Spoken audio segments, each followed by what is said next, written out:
असेल घरात काही कार्यक्रम किंवा वाढदिवस, मग व्हेजिटेरियन लोकांसाठी पनीरच्या जागी ऑप्शन काय, तर ती ही चटपटीत छोल्यांची भाजी.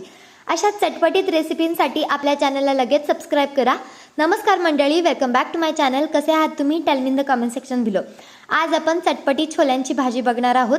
दाखवल्याप्रमाणे ना मी 4 लोकांसाठी अर्धा वाटी छोले कोमट पाण्यामध्ये बेकिंग सोडा टाकून 4 ते 5 तास भिजत ठेवले होते. त्याच्यानंतर चहा पावडर, दालचिनी आणि लवंग टाकून अशी पोटली तयार केली आणि 7 ते 8 शिट्ट्या लो फ्लेमवरती कुकरमध्ये करून घेतल्या. कढईमध्ये तूप टाकायचं, तेल टाकायचं नाही बिलकुल, जिरं टाकायचं, बेडगी मिरची टाकायची, तमालपत्र टाकायचं, आलं लसूणाची पेस्ट टाकायची.